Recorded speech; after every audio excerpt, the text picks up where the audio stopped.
fellow Americans.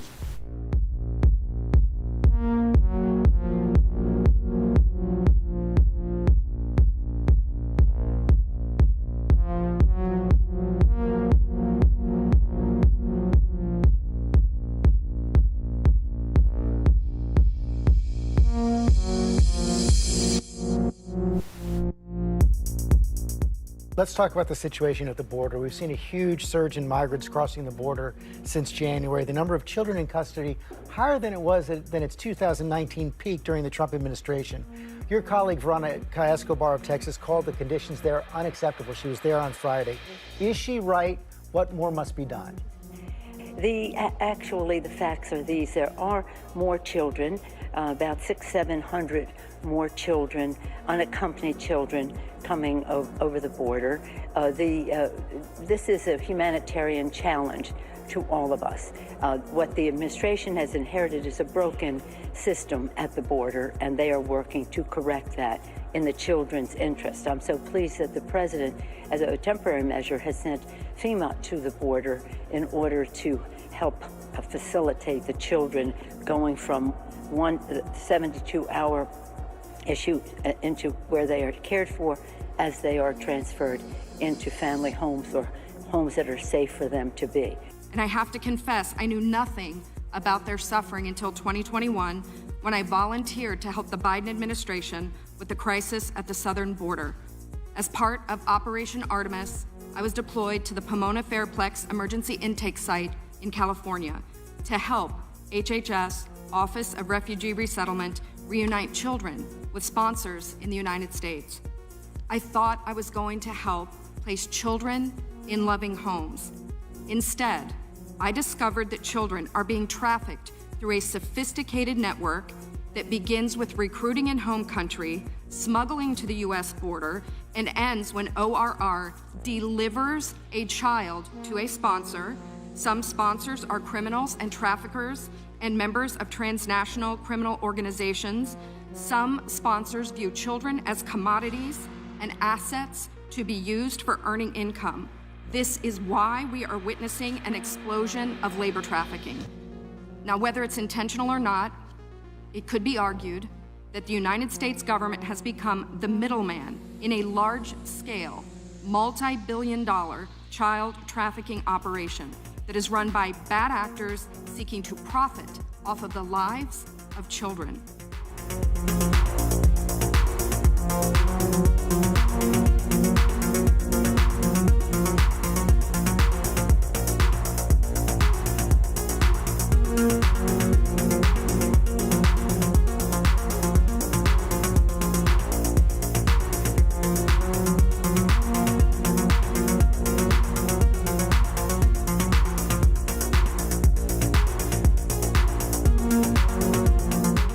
Russia said once they take Ukraine, Poland and the Baltics are next. Those are NATO countries. That puts America at war. This is about preventing war. It's always been about preventing war. My husband is a combat veteran. He's deployed now. The last thing I want him or any of his military brothers and sisters to do is to go to war. But I think it is time to give the Ukrainians more help hitting these bases inside Russia.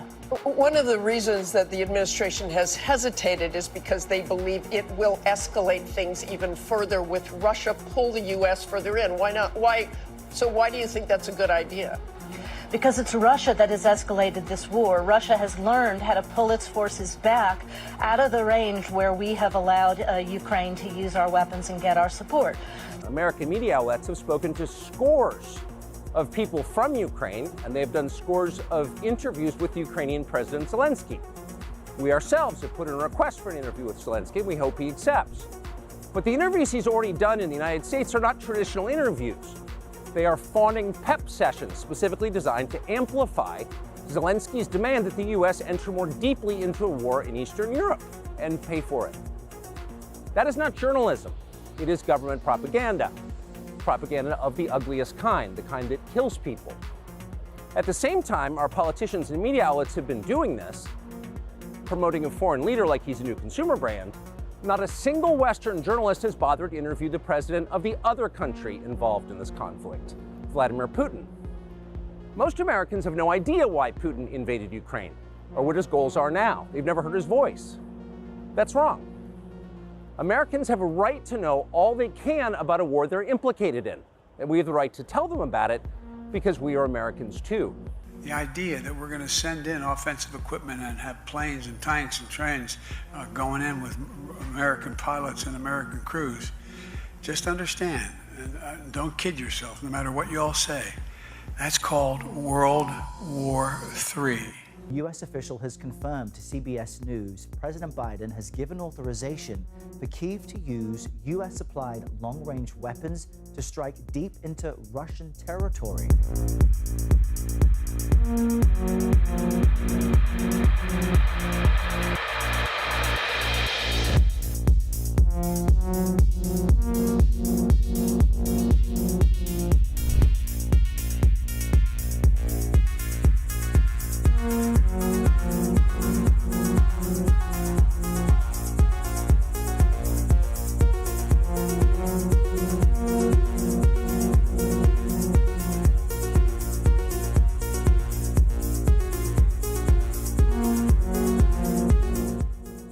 I'm sitting here with my father.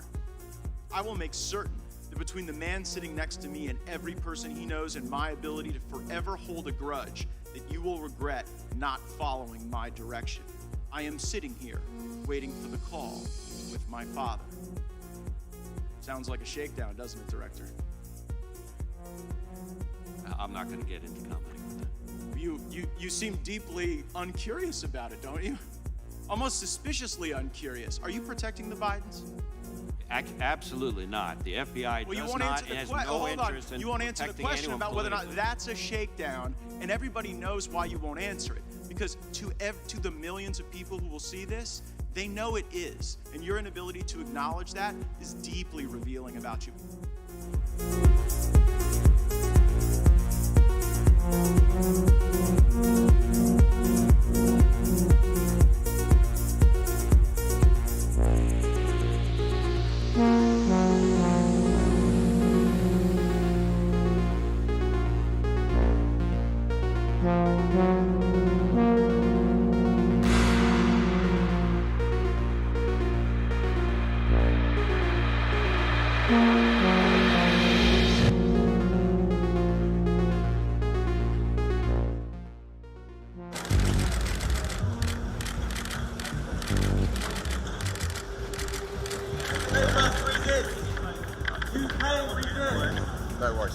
British police came into the embassy and arrested.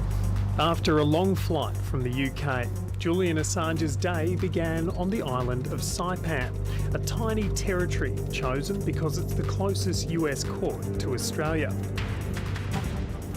This normally quiet courthouse, swarming with reporters, as the WikiLeaks founder arrived flanked by former Prime Minister Kevin Rudd.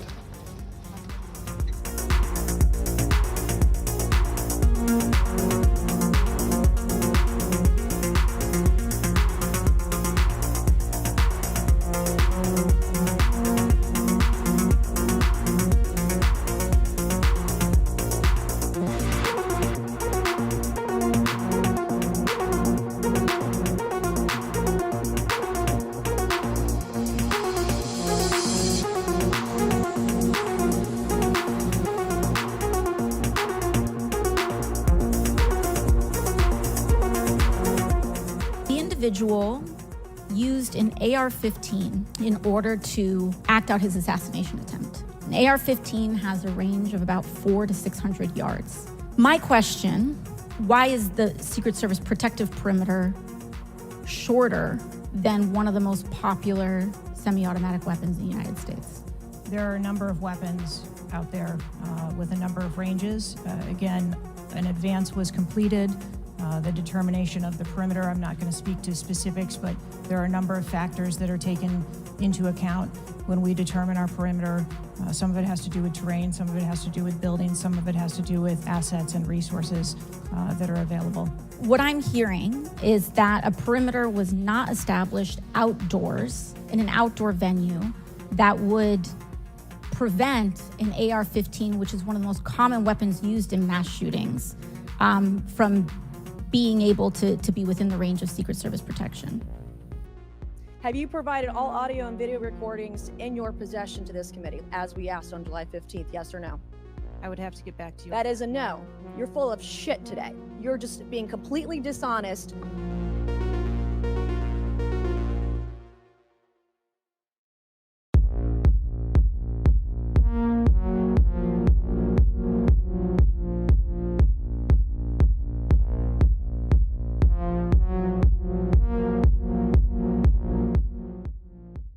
So what is the threat to democracy?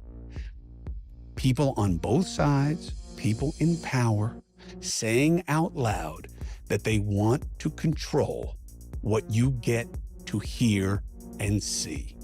It is real, it is a threat, and it is happening and growing. And I'll tell you what, punishing thought is on the agenda. And I just heard it from someone who's not a kook, not Alex Jones, not Tucker Carlson, one of the most sober and intelligent politicians of our time, Hillary Rodham Clinton. I think it's important to indict the Russians, just as Mueller indicted a lot of Russians who were engaged in direct election interference and boosting Trump back in 2016. But I also think there are Americans who are engaged in this kind of propaganda. And whether they should be civilly or even in some cases criminally charged is something that would be a better deterrent. Meta CEO Mark Zuckerberg admitted that the Biden administration repeatedly pressured Meta to censor content, including information about Hunter Biden, and Zuck admitted that he also regrets complying with these demands. In a letter to the House Judiciary Committee Chairman, Representative Jim Jordan, Zuck writes, quote, "The FBI warned us about a potential Russian disinformation operation about the Biden family and Burisma in the lead up to the 2020 election. That fall, when we saw a New York Post story reporting on Joe Biden's family, we sent that story to fact checkers for review and temporarily demoted it." You know, you do some tweets that seem to be, or at least give support to some who would call others conspiracy theories. Well, yes, but I mean, honestly, you know, some of these conspiracy theories have turned out to be true. Which ones? Well, like the Hunter Biden laptop. That's true. Yeah. Yeah. I am in awe of Ms. Jankowicz. When the department picked her, did it know that she had said that Mr. Hunter Biden's laptop is Russian disinformation? Did it know that she had vouched for the veracity of the Steele dossier? Senator, let me repeat myself and add an additional fact. One, we do not discuss internal hiring processes. I think you've got no idea what disinformation is, and I don't think the government's capable of it. Do you know who the greatest propagator of disinformation in the history of the world is? The U.S. government. Think of all the debates and disputes we've had over the last 50 years in our country. We work them out by debating them. We don't work them out by the government being the arbiter. I don't want you to guardrails. I want you to have nothing to do with speech.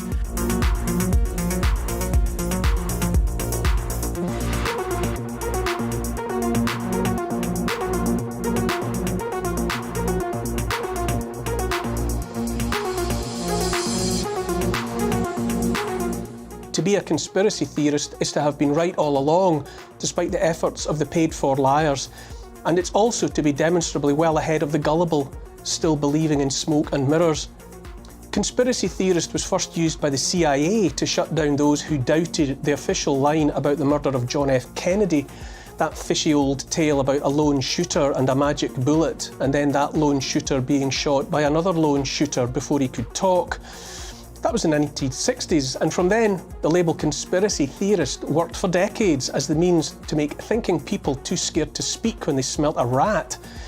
Let 2024 be the year of clearing out the rubbish, the trash, the long overdue year when the past or sell-by-date labels, conspiracy theorist among them, are cast into the dustbin of history.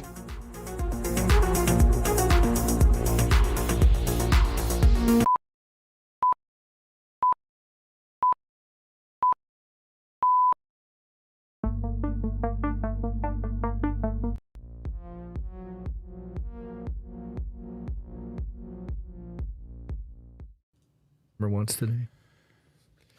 Hey, everybody. Welcome into Redacted on this, Wednesday. I'm Clayton Morris. I'm Natalie Morris. Welcome into the show where we cover the stories the mainstream media largely ignores. Coming up on today's show, we're going to talk about Epstein because, as predicted, the Justice Department says, well, you can have the documents, but not the ones that we are now investigating because information.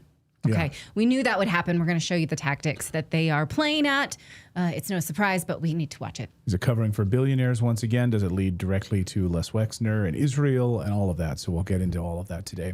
And by the way, like, you're going to start a new investigation. Like, how many years have you had these freaking documents? Like, you got to start new over? information. New information. Every time you ask that question, Clayton, I'm just going to say new information. All right. Also, I should warn you, I'm sneezing like crazy today. So there may be times when I need to quickly just shut the heck up. I'll get the mute button. Yeah, ready to go. you need that at the ready. Also today on the show, we're going to be talking about Antarctica, a new book out, discovering and discussing the hidden mysteries of that continent. What is actually happening down? What are they hiding from us down there? Why is the NSA down in Antarctica? What is going on? We're going to talk with an author of a brand new book about the hidden mysteries of Antarctica. I'm excited about that. A little bit later in the show. Also, why are we bombing Somalia like crazy? We're killing civilians. Is that okay? That happened over the weekend.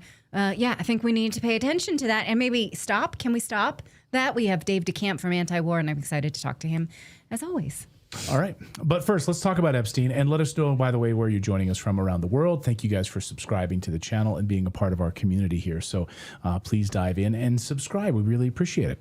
Well, the Justice Department indicates they will not be releasing all of Epstein's documents because new information. Now, we warned you that over the weekend, right after Congress passed the resolution to vote on Epstein release documents, the Justice Department wiggled themselves in and said, new investigation, we're on it. Guess what, Mr. President, we're on it. The timing is too suspicious to think that new information prompted this after they knew Congress was going to vote to release them. If you believe that, I don't know what to tell you. Why are you here? You believe government narratives. Go away. The rest of you, come a little closer. Here's how Attorney General Pam Bondi explained that now they are going to release information, but not the ones related to the new investigation. And here is why they have a new investigation. What changed since then that you launched this investigation? Information that has come for information. There's information new information, additional information, and again, we will continue to follow the law, to investigate any leads. If there are any victims, we encourage all victims to come forward, and we will continue to provide maximum transparency under the law. Okay, new information, she says, new information. I'm glad she cleared that up. Yeah, and so you can't tell, did somebody new come forward? Did they follow a lead that previous investigations refused? Did they decide to read the documents? Perhaps, like, how can we possibly know that new information came up exactly at the time that Congress mandates that they need to release the Epstein documents? Now, here's some information that I think would be new to the government. It's not new to independent journalists who have been researching this for years. But the government has never, in fact, looked at Lex Wexner. So if they want some new information, here's where they could go. I have no intelligence that they have actually interviewed Lex Wexner or looked into his finances or looked into anything related to him, but they could, and that would be new information to the government, I suppose. As a reminder, he's the co-founder of Bath & Body Works and the owner of Abercrombie & Finch, Victoria's Secret, and La Senza. He's the only billionaire who handed over Jeffrey Epstein total power of attorney to his entire estate.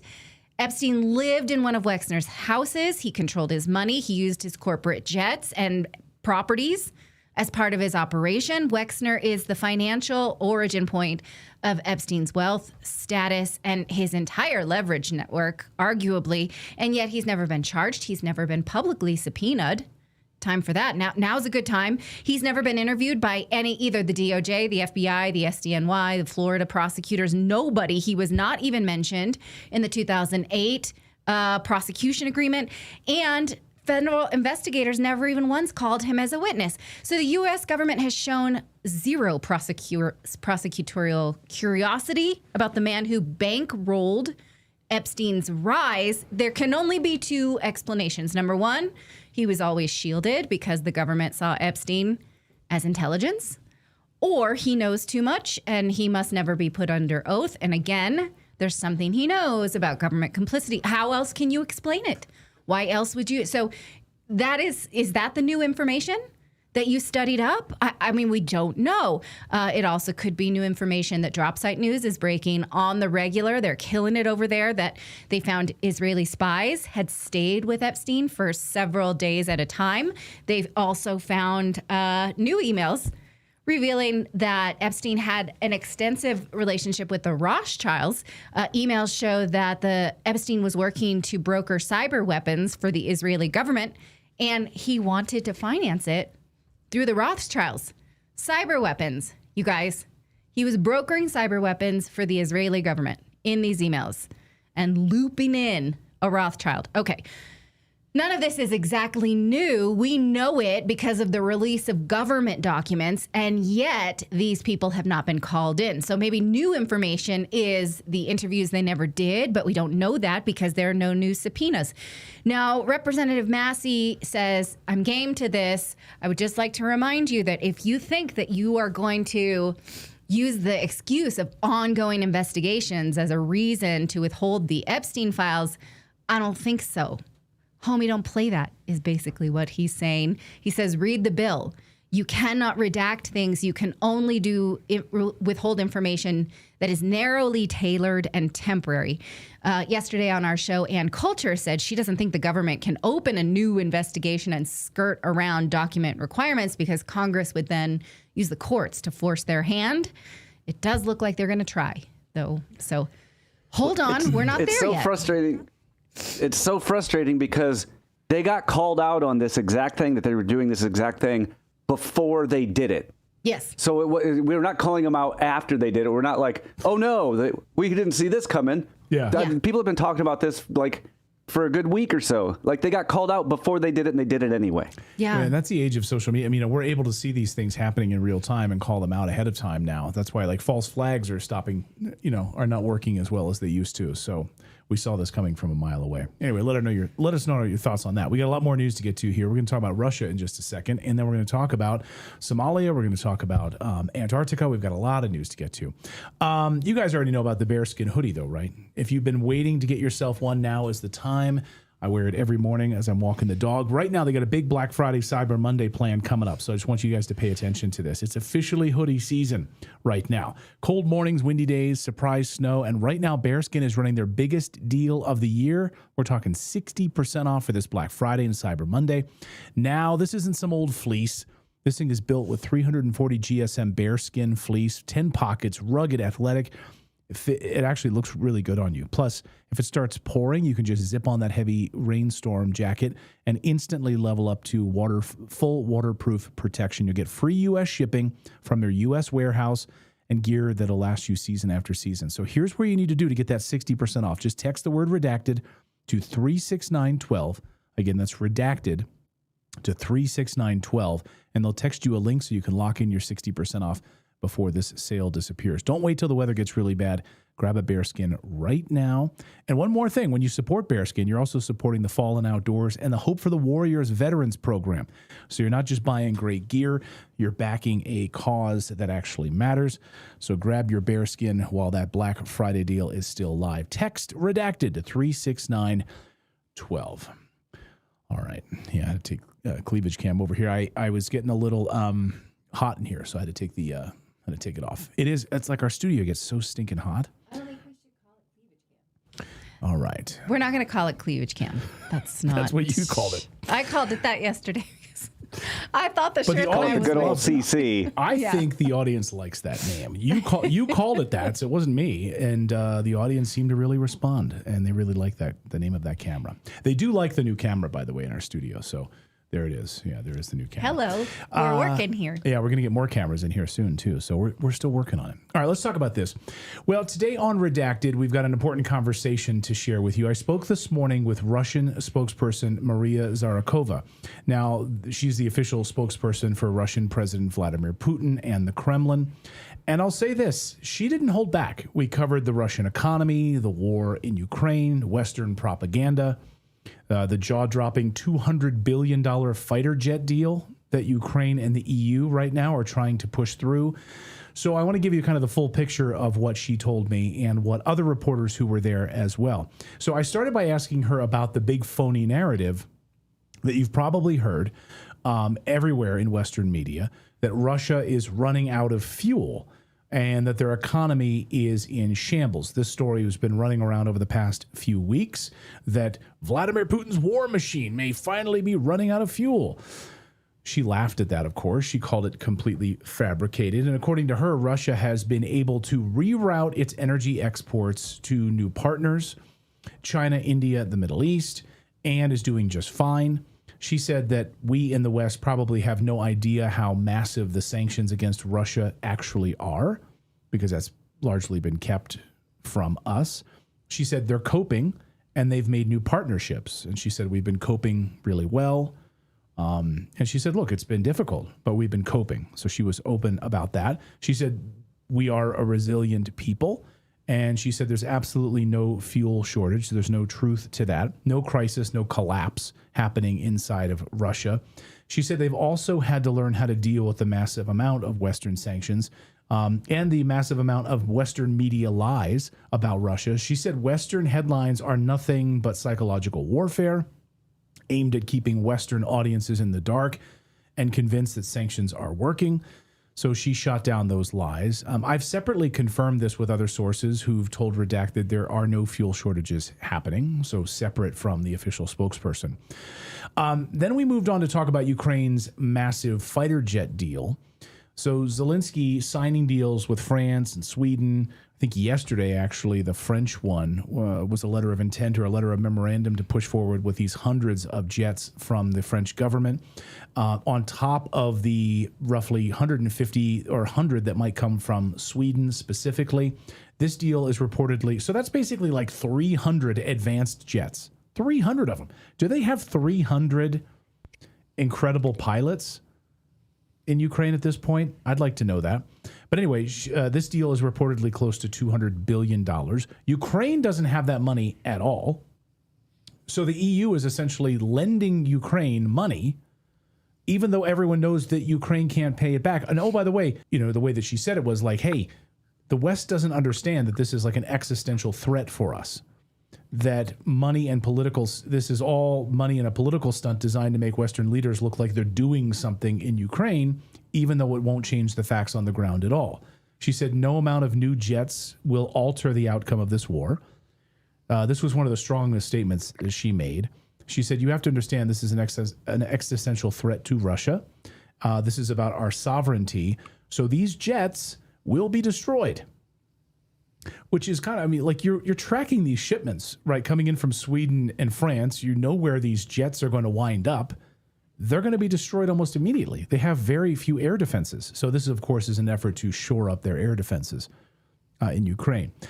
One of the other things we talked about that I asked the Russian spokesperson today is all about the economy. I asked Maria Zakharova also about the Western narrative that Russia is on the ropes economically. Zakharova pushed back on that hard. She said Russia has stabilized its domestic industries, expanded imports and exports through new partnerships, adapted to sanctions faster than the West expected. And according to her, the storyline that Russia is collapsing is purely for like Western consumption. It's not based in reality. The streets are busy, the stores are busy and full. And she said these narratives are used to basically justify endless spending packages for Ukraine. Her argument that the West needs the public to believe Russia is desperate, basically in order to keep funneling billions of dollars into this massive machine that's not working. Finally, I asked her about the corruption inside of Ukraine. And the thing Western media aggressively avoids talking about, of course, and ignores. Last week, we reported here on the show that Zelensky's inner circle was caught stealing hundreds of millions of dollars from U.S. taxpayers and EU taxpayers.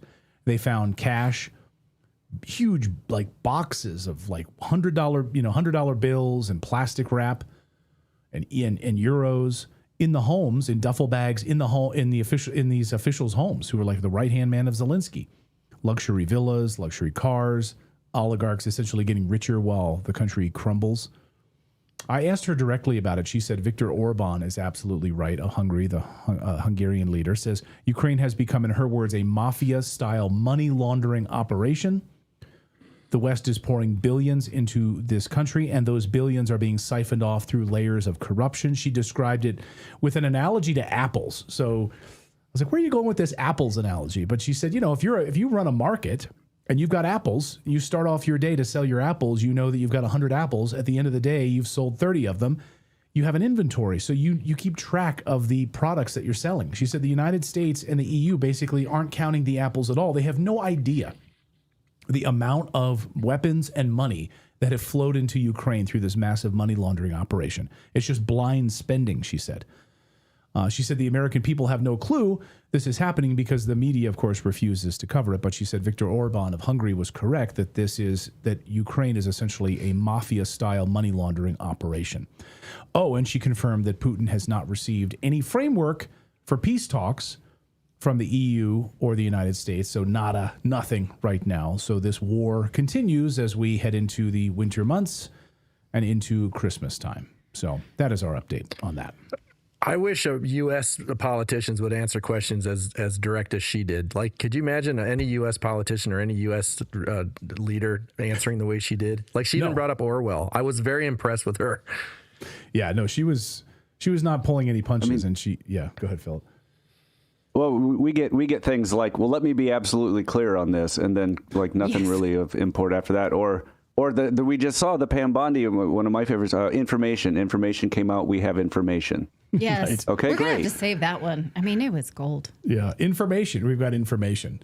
But Can I have it? No. But she didn't dance around it when I asked her about these new fighter jets that are going to be delivered to Ukraine. She's like, they will be destroyed immediately.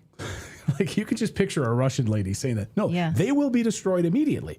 Why are you even sending them? Yeah. Like, I was asking her, like, what does President Putin say about this NATO involvement here? Like, you're facilitating these large weapons deals into Ukraine. Like, what? Oh, they're going to be destroyed immediately. Like, this is an existential threat to our country. And the same we would do if someone was sending, 150 fighter jets into Mexico. Like, we would just bomb the hell out of them. I mean, we're bombing fishing boats. They're thousands of miles away. So that's what we would do. All right. So that was my discussion with Vladimir Putin's spokesperson and the spokesperson from the Kremlin today. Do we have video of it? No, that we weren't able to record. So we'll have to, So Plus, there was all the translator back and forth and all of that kind of stuff. So it would have been too painful for viewers to see. Could all you that. see her? No, Yes, I could see her. You could still see her. She looks beautiful.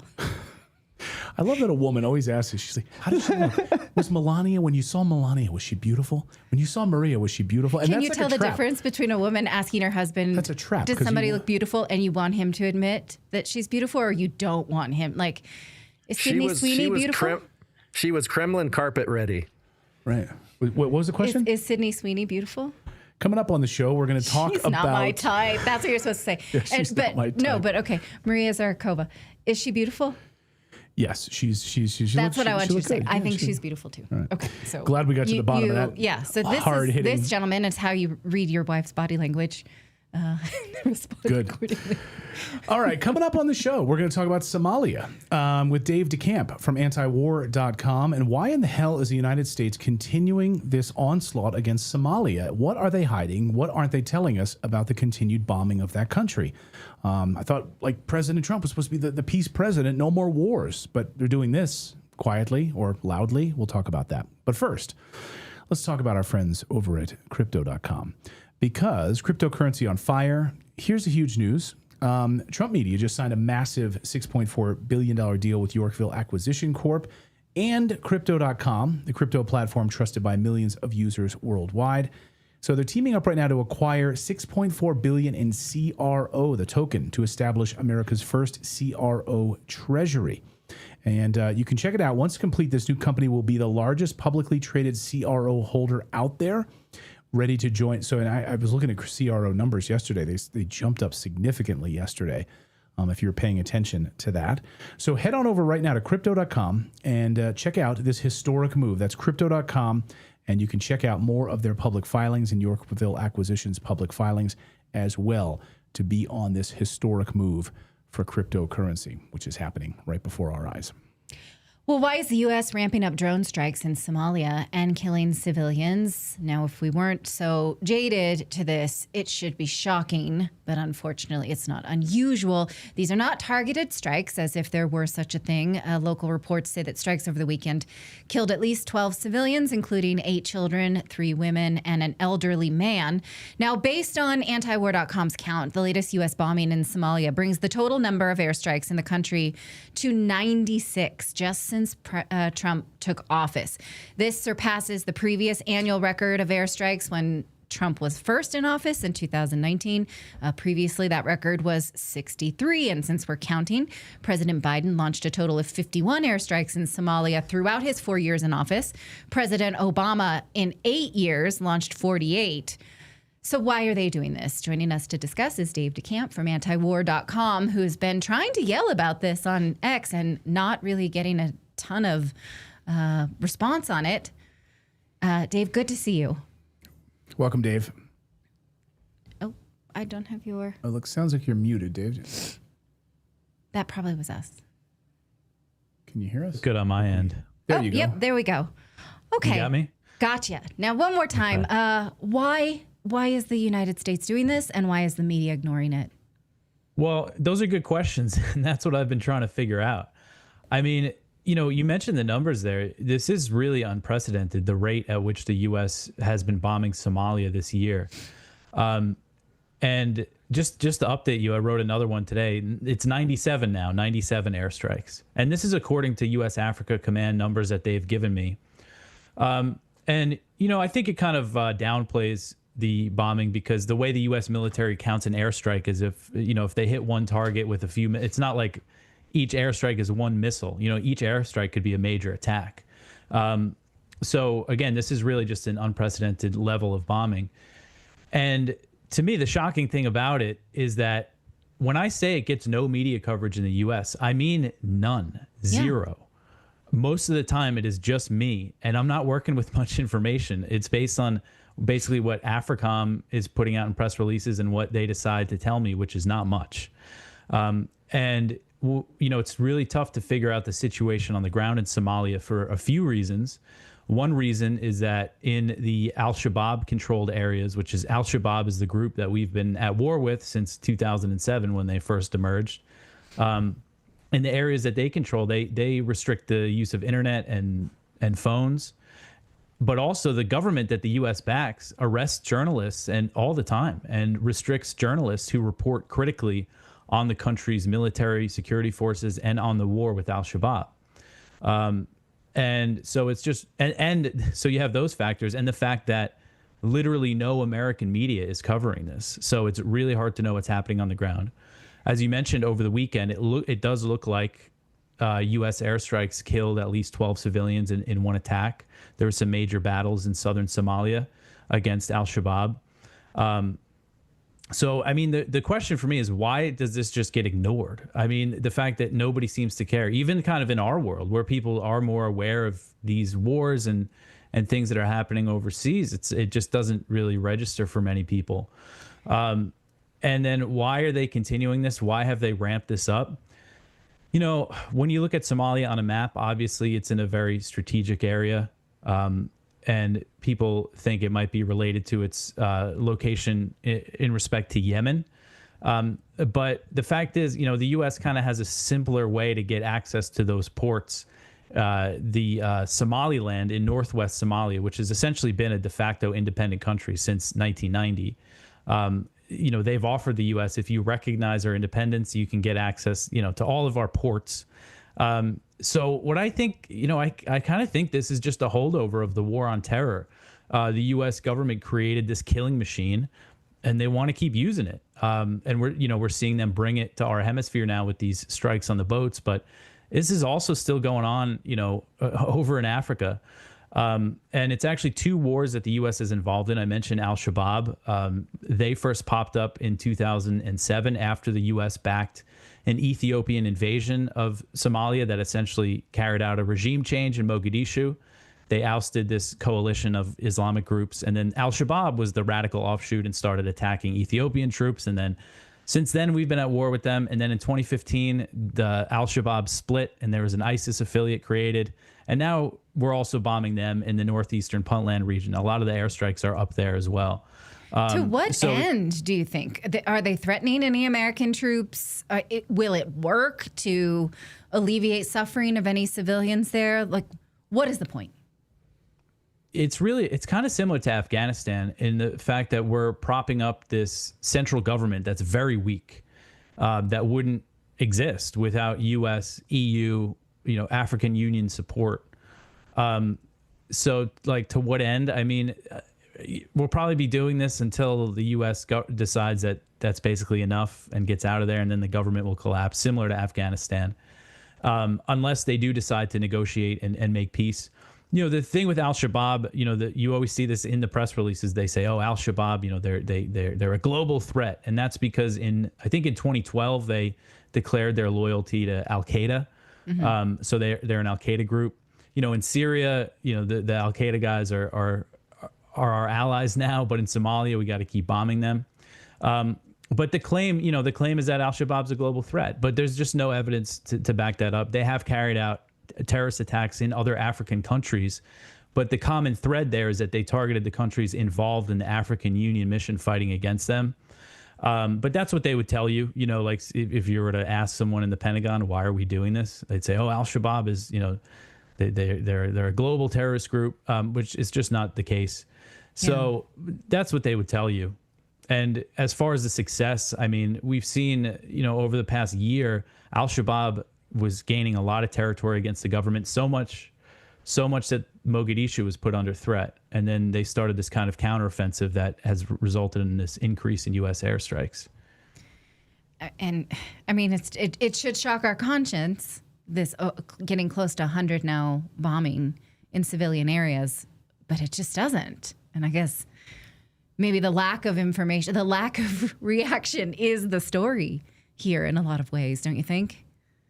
Yeah. No, I think it kind of says a lot about our country, like that our government could be doing something like this. And, like I would be curious to see a poll, how many Americans are actually aware of this. I would say like 99% of Americans are not aware of this. Yeah. That this war is even going on.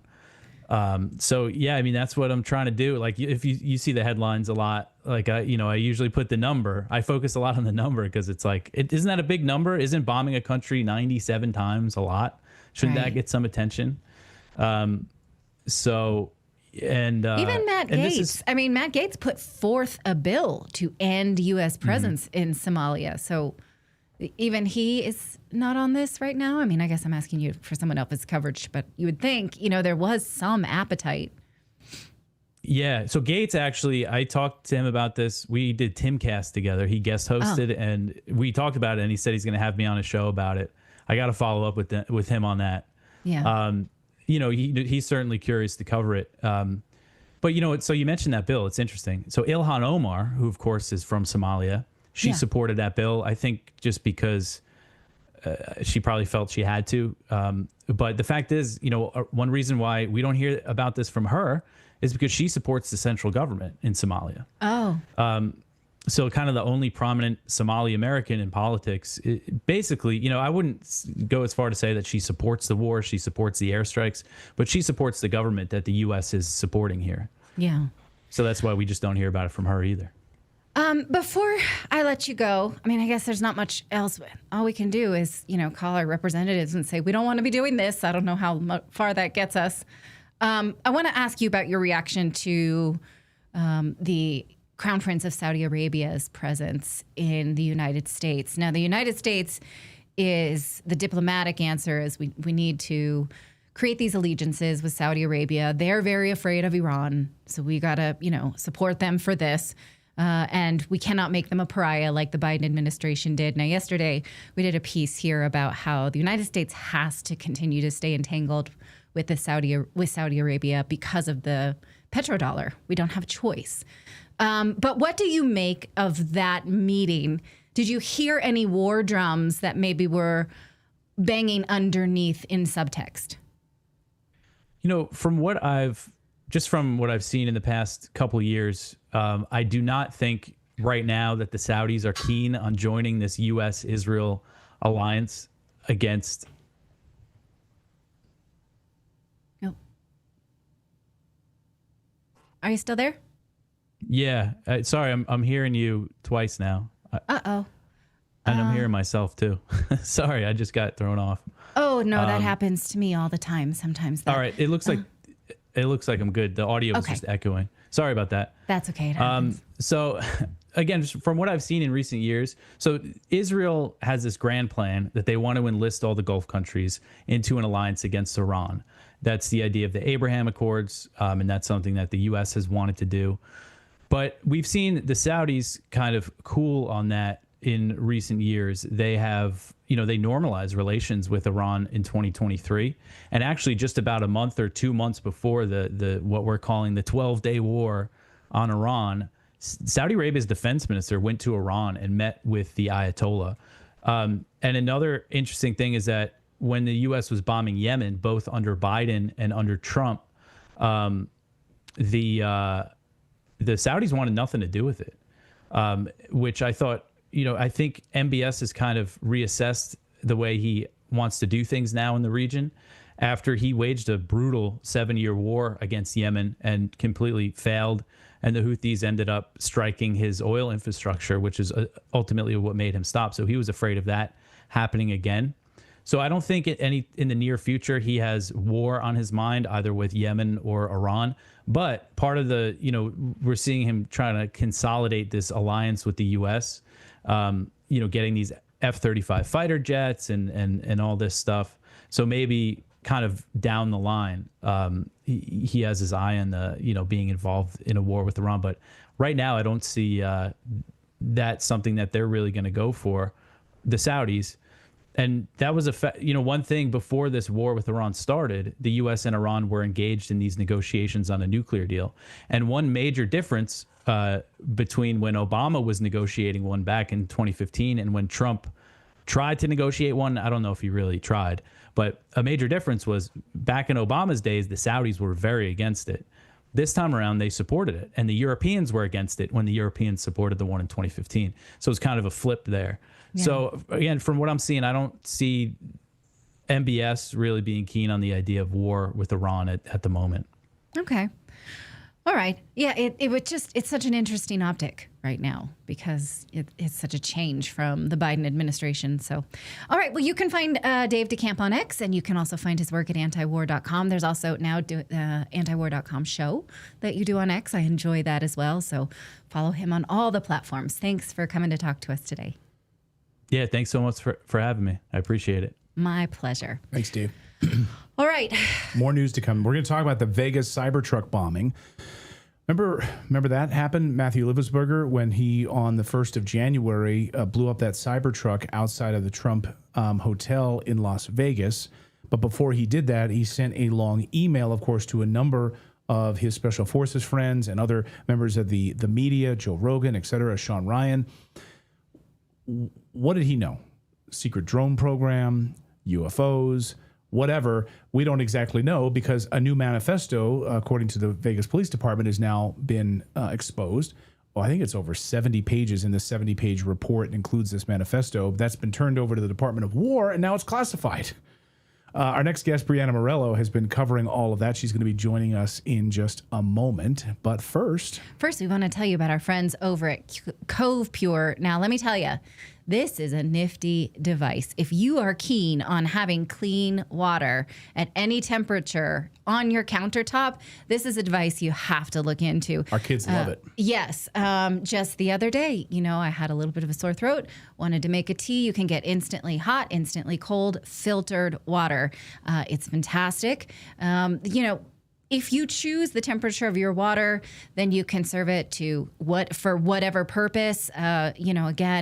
Any electrolyte drink, anything like that. Now, if you're somebody who really is concerned about the chemicals in your water system in your town, this is a great solution because, there's a whole house filtration systems are super expensive. This is a great way to start.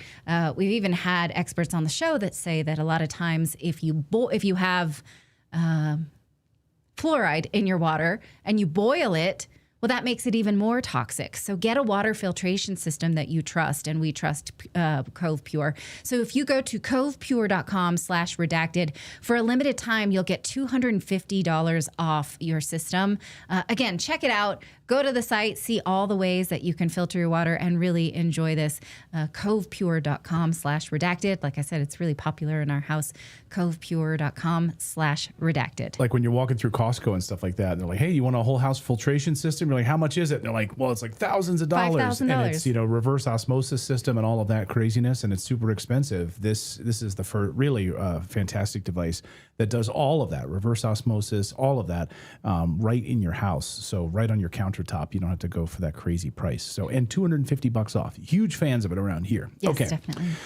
Well, Las Vegas police just released a new report this week regarding the Cybertruck explosion at Trump Hotel involving a combat veteran, Matthew Livelsberger. Now, he had a very long manifesto on his phone, it turns out, but you're not going to get to see it. Sound familiar? The story keeps getting stranger the deeper that you look into it. Now, you may remember the story. Tesla Cybertruck pulls up to the valet entrance at Trump International Hotel in Vegas. Moments later, an explosion. 7 people injured. The driver, Matthew Livelsberger, dead. Here he is, 37-year-old U.S. Army Special Forces soldier out of Colorado Springs. Just a stone's throw from here. Green Beret, multiple deployments. Before the Cybertruck ever rolled into Las Vegas, Livelsberger sent out a long manifesto-style email to a retired Army intelligence officer, and he told him, do not release this until January 1st. In that email, he described what he saw as corrupt, collapsing government. He claimed knowledge of secret drone programs, cover-ups, war crimes.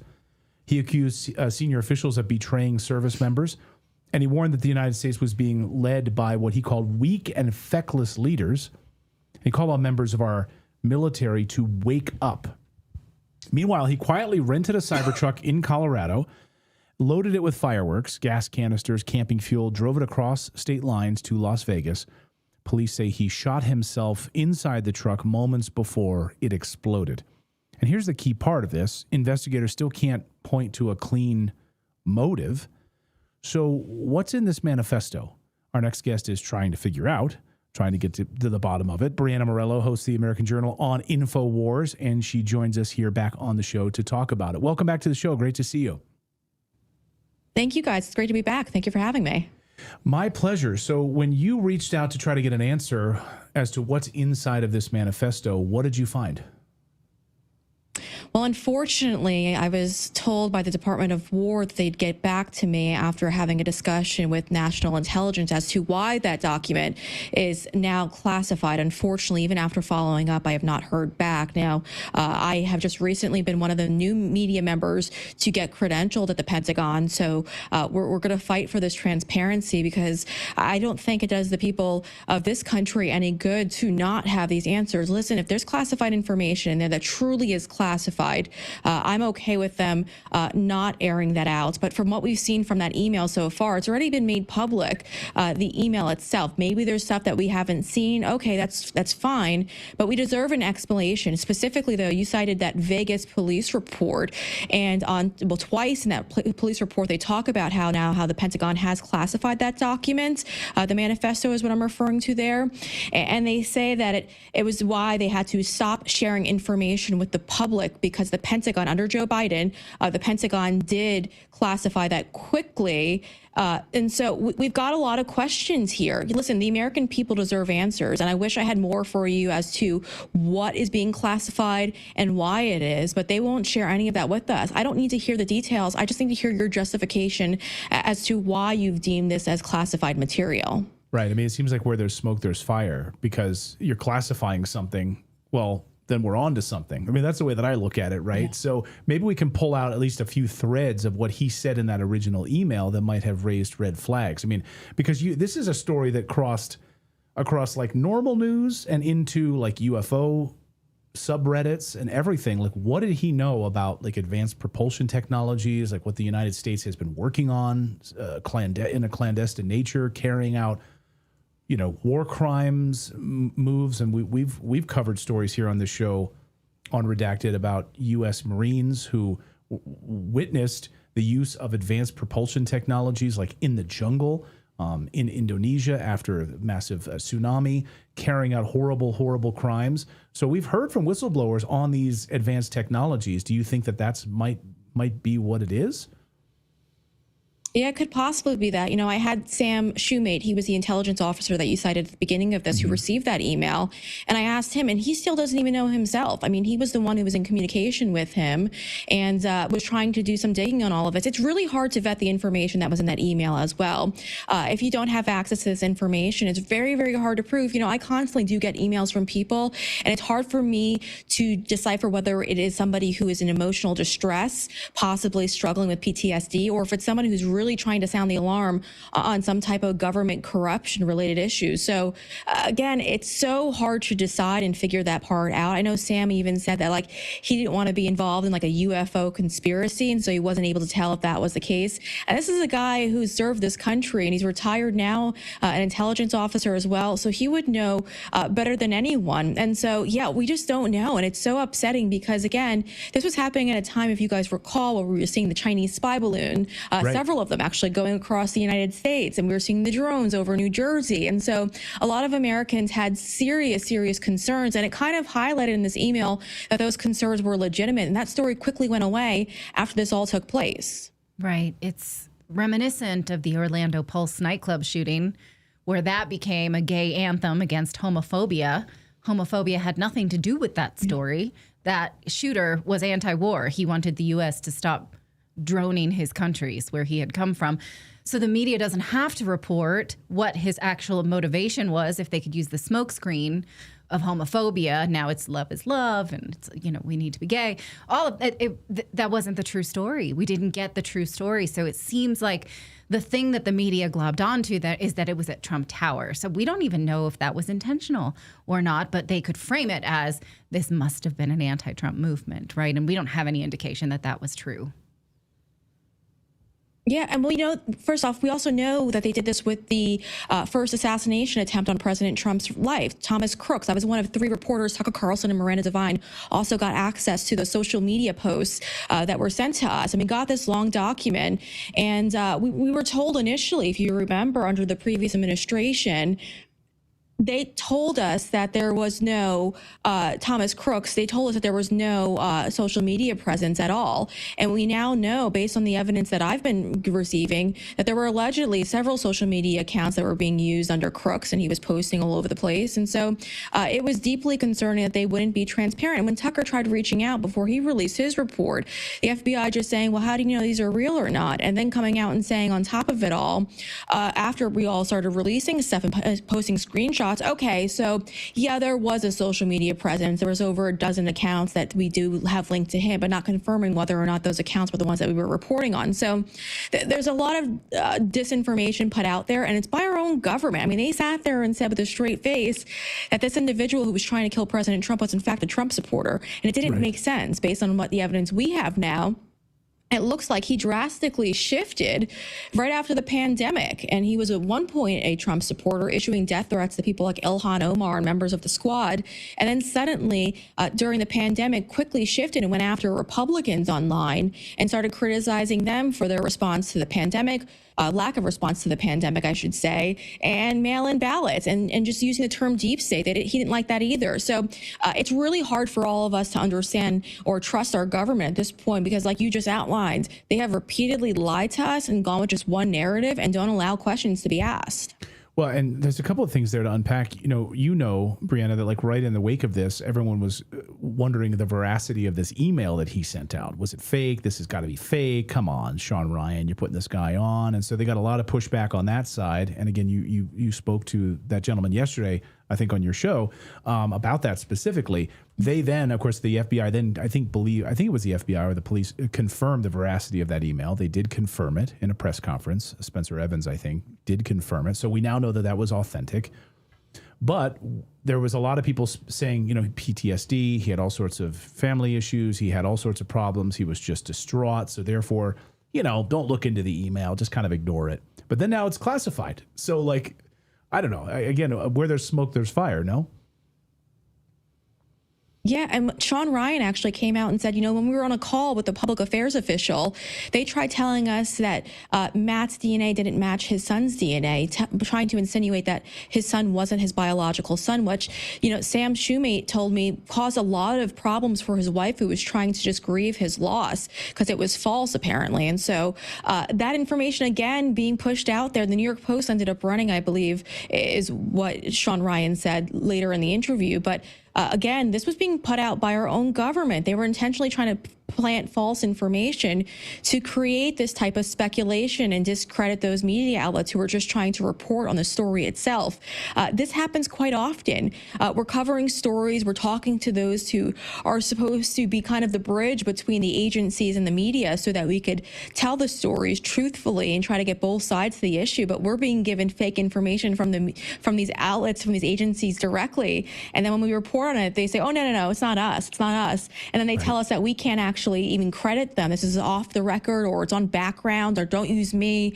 They use all these terms to dance around it. So there was a massive cover up in that sense. And they were themselves, according to Sean Ryan, putting out the disinformation directly to the media and trying to catch the media, try to discredit the media, saying that, okay, well, now you guys are the ones who are not being truthful to the audience, when they were the ones who were telling the media this stuff. So this is all intentional. They are just trying to discredit and to shift away people's focus away from that email. That has to have something in it that really has the Pentagon on edge, and that they didn't want out there, or else they wouldn't have gone to those levels to try to discredit the media from even covering what was in the contents of that email directly.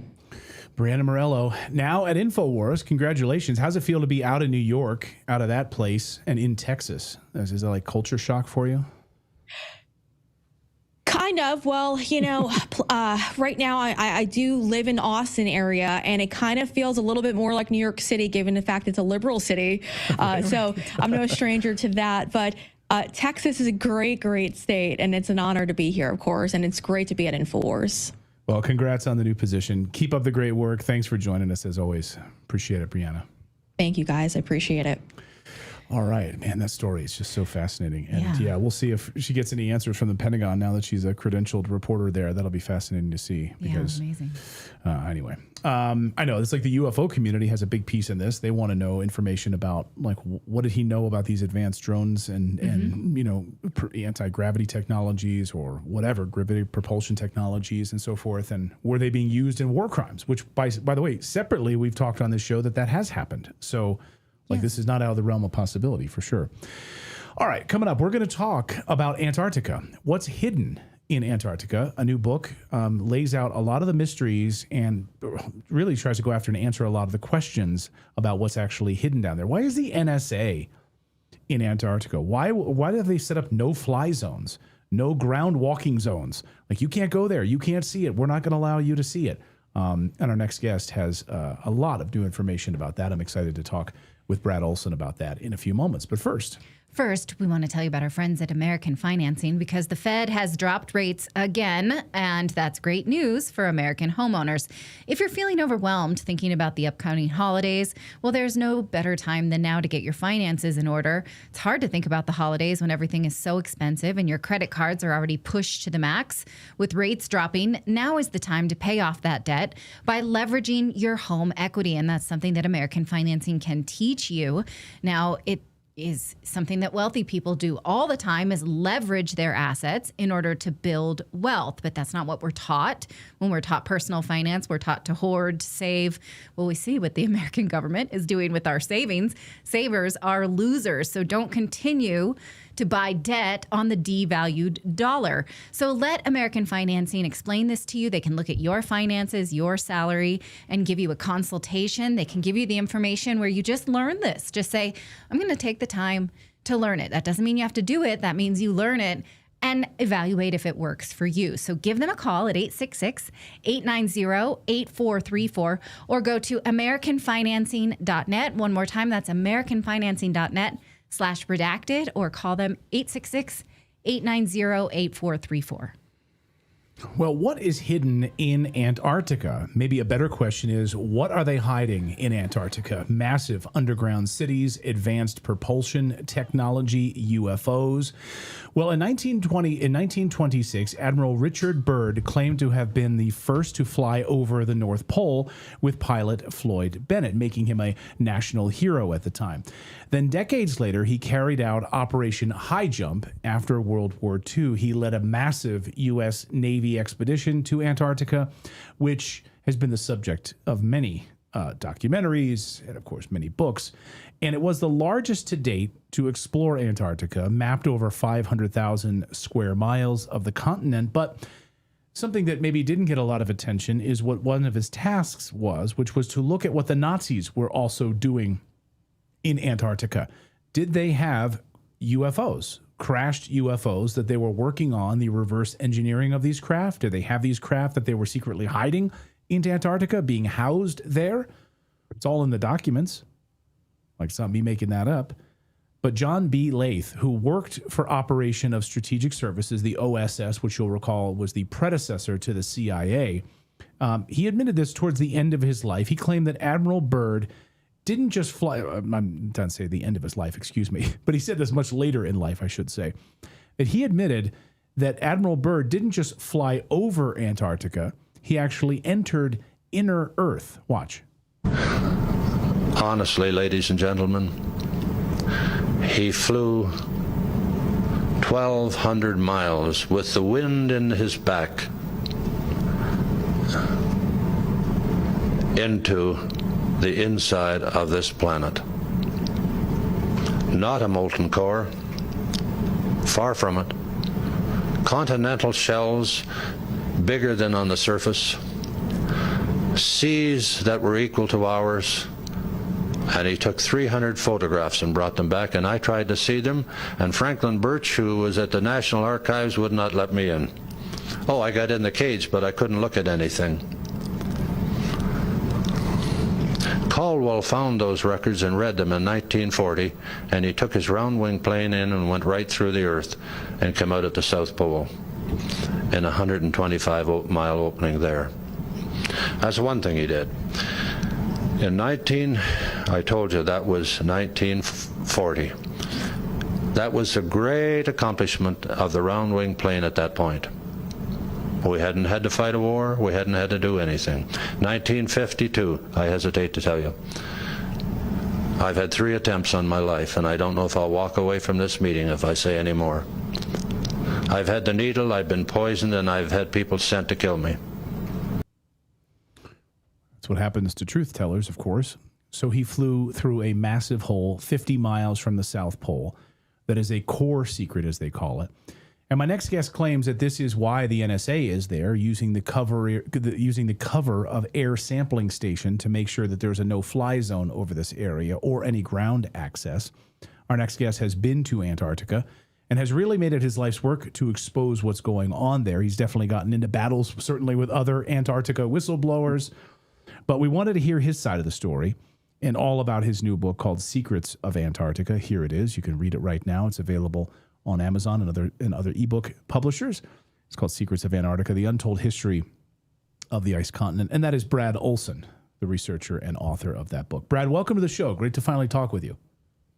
Hey, Clayton, thank you so much for having me on. Been a long time coming, but now that the book is at the printer, it will be shipping at the end of this month. But the ebook is available, and good opportunity to have this discussion. Yeah, so I want to kind of maybe start at the beginning for you, and what brought you to wanting to start to research Antarctica? Like, where did you start on this journey, and how did you get into this? Well, I do a series of books on esoteric subjects, and boy, Antarctica is about the most esoteric continent we have in America, in the world. And when I had the great opportunity to go down there 7 years ago via a sailboat from Ushuaia, Argentina to the Palmer Peninsula, it was like pulling the layers off an onion. You get one question, and then you get 10 possible answers. So the layers just kept getting deeper and deeper the more I dug into it. And then I decided, well, I got to write a book about this, because I was coming into so much information, like that clip you just played of an intelligence officer talking about Admiral Byrd's flight down there, which is also described in detail in his diary that was published by his son, who was actually on the ship with him down to Antarctica during Operation High Jump. His son was also in the Navy, Richard Byrd Jr., and he also was going to give a talk on the anniversary of High Jump 40 years later, and he disappeared off the train going to Washington, D.C. from Boston. He was found a month later wearing different set of clothes and dead in a Baltimore warehouse. So the secrecy continues with all things surrounding Antarctica. Oh, I'm sorry. Who was killed in a Baltimore warehouse? Richard Byrd's son, who is also named Richard Byrd Jr. I didn't know that. Wow. And he was on the ship during High Jump and saw everything his dad saw. When his dad got back to Washington, D.C., they put him in quarantine. He was basically read the Riot Act because he spoke to a journalist in El Mercurio newspaper, which I reprint in the book, both in Spanish and in English, so people can get a feel for what he said. But he said, in the event of another war, we would be faced with an enemy that could fly pole to pole at incredible speeds. And so this is right after High Jump. Then he gets back to America. They call off the expedition 2 months into the 6-month trip. And Admiral Byrd read the Riot Act for talking to the journalists and was given a gag order for the rest of his life. His son released the diary, and from there, the mystery once again just gets deeper. So we just played a clip there of John Leith, who worked for the Operation of Strategic Services and then later the CIA. How did he come into this information about Admiral Byrd's trip? He saw the documents, or he got into the cage with the documents. They weren't allowed to show him anything. Do you know what became of him, and what more information did he uncover? Well, still to this day, Operation High Jump is classified. So he, like myself and perhaps many others who have tried to get information through the Freedom of Information Act, you cannot crack that nut. It's a very difficult one to penetrate. And so I think he was in the same position, but here he is coming from national intelligence, and he still can't even get in there to see all those 300 pictures that Byrd took on that amazing flight. Now, Byrd did have an interview less than a year before he died. So he went down to Antarctica 5 different times, and the last one after Operation High Jump was called Operation Deep Freeze. And then he came back from that. He was still very tight-lipped about everything going on down there, but he did do this interview with Longines a watch company, and he made some very curious statements. One of which was, when asked what young people could do as far as exploring the polar regions, he said the North Pole is pretty crowded up there, but if they go to the South Pole and go beyond the pole, then they could see this land that he was describing. But Clayton, I'll tell you, there is nothing beyond the pole. For hundreds of miles on the polar plateau, it is just flat, desolate, and nothing. Unless, of course, we're talking about this massive hole in the ice about 50 miles away from the South Pole. And I have numerous data points, which I have recounted in the book, that point to this giant hole in the ice. And I should also point out that Antarctica is the most volcanically active continent in the world. Really? So with all the geothermal activity there, you have the propensity for very large under ice domes. This 2-mile thick plateau of ice, it's going to need a chimney. It's going to need an outlet for some of that heat to escape. And that's what this hole in the ice at near the South Pole is all about. So you say it's 50 miles wide? Is that how large the hole is, or 50 miles from the South Pole? 50 miles from the South Pole. And Linda Moulton Howe's whistleblower, Brian S., and you and I had text about this a few months ago, and I might be able to get him on the show. He's now willing to talk. But he was telling Linda Moulton Howe in several of her interviews that he did with him, you can find those on YouTube, but she gave me his phone number, and we had about an hour conversation when I was researching my book several months ago. And he described an emergency evacuation where they had to fly out of the South Pole. And because it was somebody's life on the line, they defied the no-fly zone order. And they went over it, and it's this air sampling station area. And he said, there's no buildings there, there's no air sampling. It's just a cover, so people cannot fly low altitude over the hole. And when another one of your guests was on, he showed some maps, which actually I took screen captures from Redacted that I reproduced in the book of the area over the South Pole. And it also says you're not allowed to go there overland either. Now, what that has to do with air sampling, I don't know, but it's a no-go zone, not just a no-fly zone at low altitude, but a no-go zone. And Brian S. said there were cat tracks. So like when you see a ski mountain getting groomed, that's a snow cat. That's how they transport most of the goods in Antarctica.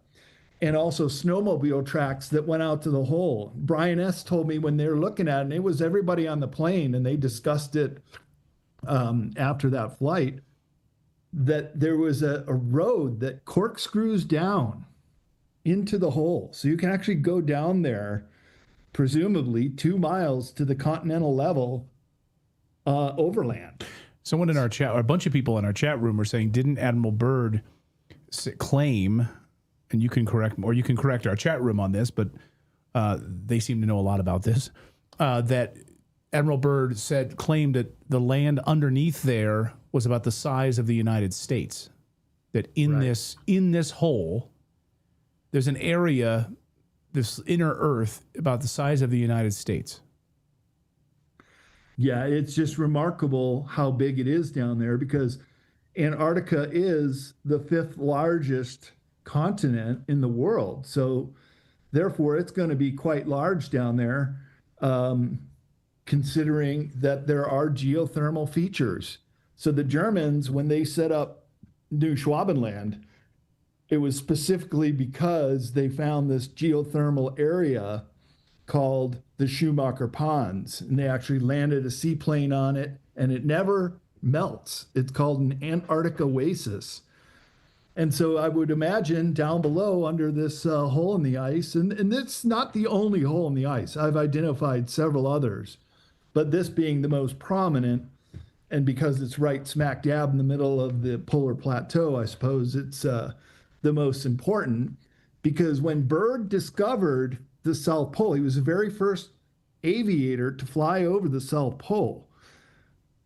And I have this map reproduced in the book. He didn't just get to the pole. he flew over the quadrant that is now the no-fly zone, which is the cover for the hole in the ice. And so he knew about it on that first flight in the 1920s. Then when he was going back during Operation High Jump, one of the very first flights, and it is in the official history record of Operation High Jump, Admiral Byrd and his radio man named Howie, only two people did the return flight. And it's at that moment that he lost 3 hours of time. They thought he was done. They thought the plane had crashed. They lost the great Admiral Byrd somewhere on his flight to the South Pole. Then he pops up 3 hours later and flies back to Little America and completes the mission. Wow. And I've heard that as well. Yeah, that's incredible. And people in the chat room are saying the same thing. Didn't he miss time? He lost time. It's so incredibly difficult, obviously, to get to Antarctica. You can kind of skirt it a little bit, I guess, in cruise ships and things like that. Now, you've been there, right? You've been there multiple times to Antarctica? One time. One time. Okay. What was your experience like when you were there? Now, I know this is where you got into kind of a battle, and I'm not interested in the battle, like between whistleblowers and all of that. I would love to have like a debate, have an open forum, and have just a debate about all of this and what he saw, what you saw, what others saw. And I don't want to throw anybody under the bus at all. That's not my goal. I just want I want to have a conversation and get to the truth. That's my only mission here. So, but when you went there, what did you see?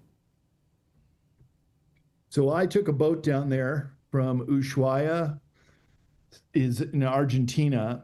And you know how the finger of South America comes down and then the Antarctic Peninsula comes up? That is the closest connection to any continental landmass.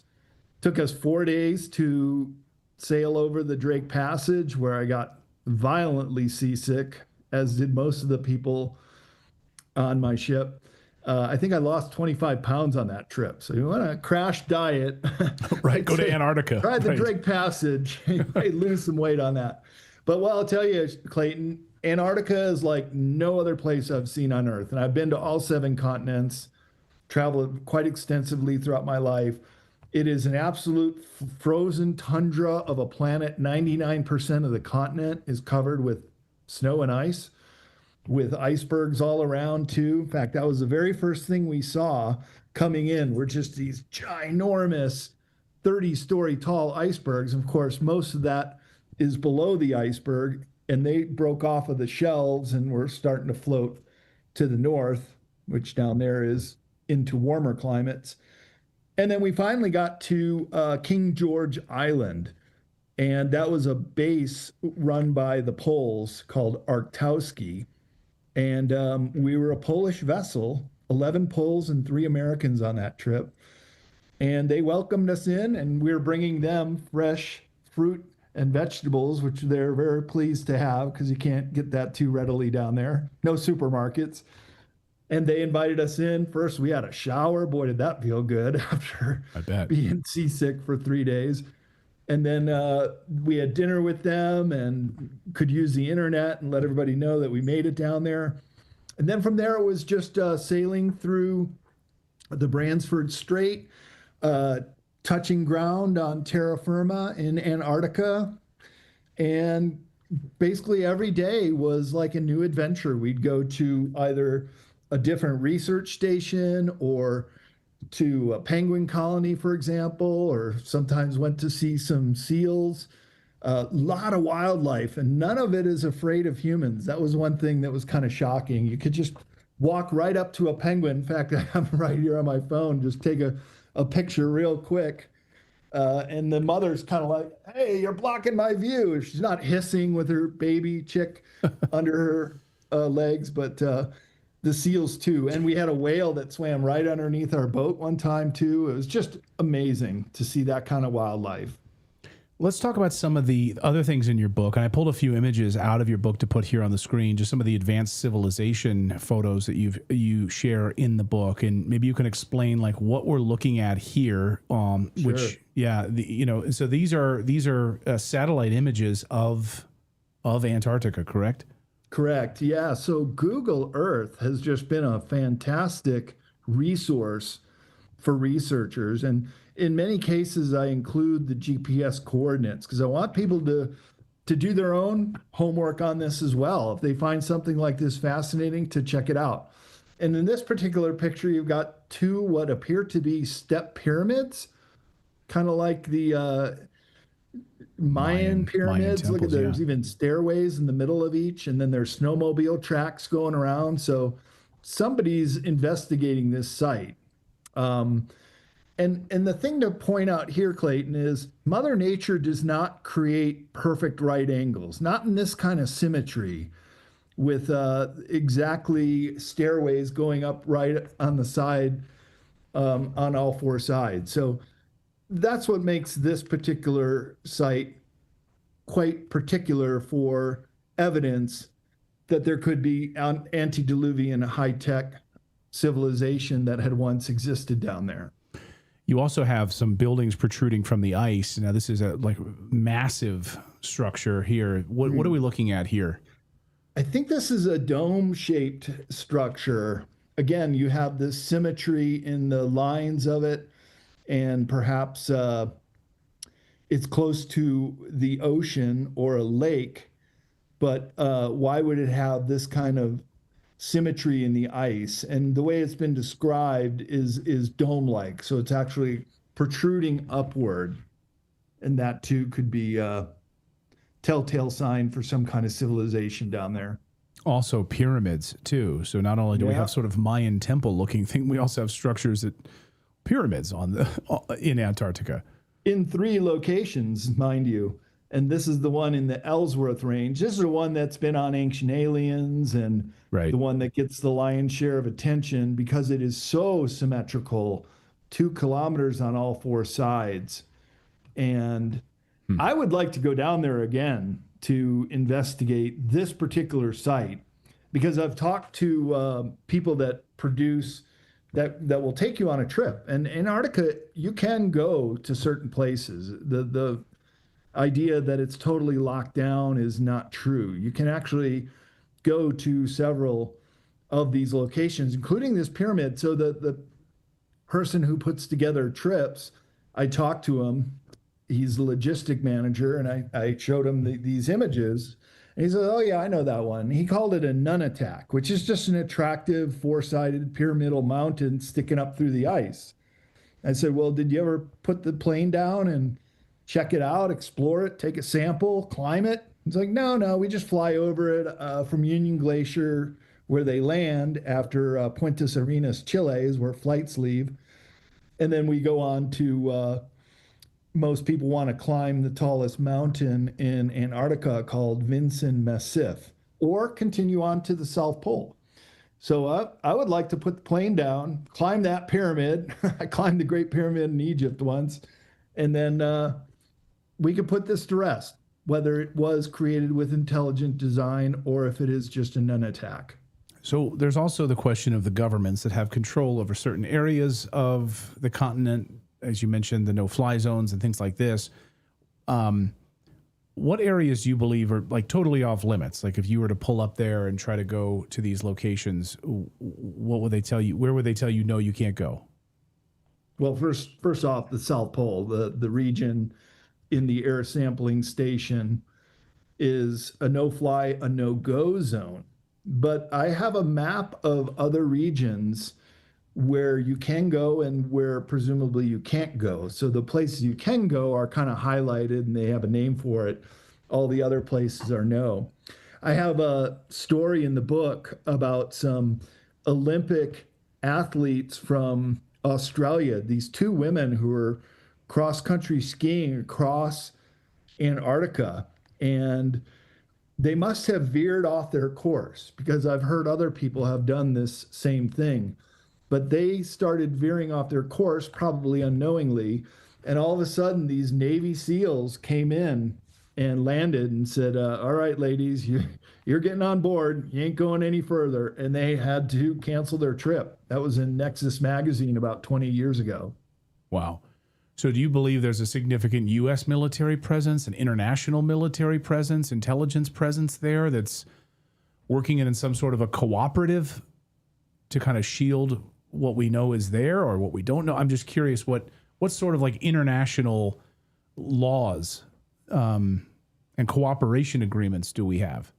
Well, that's the Antarctica Treaty, which was originally formulated in the late 1950s, which happened right after Operation Argus, which is still a top secret nuclear bomb testing in the Southern Ocean, right off the shore of New Schwabenland. What do you know? And that too, you cannot get information on what really happened in Operation Argus. But right after that, the Antarctica Treaty starts getting drafted and then finally ratified completely with 56 countries signing on in 1961. And one of the very first things it says, apart from no military activity or arms testing, but in specific language, no nuclear bomb testing in Antarctica. So why would they go to those lengths unless perhaps it had already been done, which could have been a reprieve or revenge from what happened at Operation High Jump in 1947. And that's the Battle of High Jump, which we reproduced with a cover designer on the cover of my book. But remember that clip you just played of the intelligence officer, he said, what happened in 1952 could take my life. I might not even walk out of that meeting. What happened in 1952 were all the UFOs over the Capitol, not just one day, but 2 times in July 1952. And I have the newspaper headlines for that in the book. And at the time, everybody thought, hey, we're getting invaded by aliens. Well, it's not. It wasn't. Most researchers worth their weight in salt will tell you those were those Antarctica Germans that could fly pole to pole at incredible speeds. And Laura Eisenhower, whose great-granddaughter was Dwight D. Eisenhower, he was the president-elect coming into the November election. It was still Truman in the White House in July 52. And according to a whistleblower named Dan Cooper, who's in Laura Eisenhower's book, Awakening the Truth Frequency, which is also published through CCC Publishing, he said that we surrendered to the Antarctica Nazis in July 52. That's why the subtitle of my book is The Untold History of the Ice Continent. And all roads lead to Antarctica, even though there are no roads that lead to Antarctica. But a lot of what has happened in the last 80 years since the conclusion of World War II points a picture that these Antarctica Nazis, now they prefer to just be known as Antarctica Germans, got out with the lion's share of technology after the war. And they set up a science station in Antarctica. And I have a military document. I've used this for my research. Many pages have yellow highlighter in it that I quoted from Captain Mark Richards. And he said the big failure of Operation High Jump is they went down there to take out any German bases. Keep in mind, this is after World War II.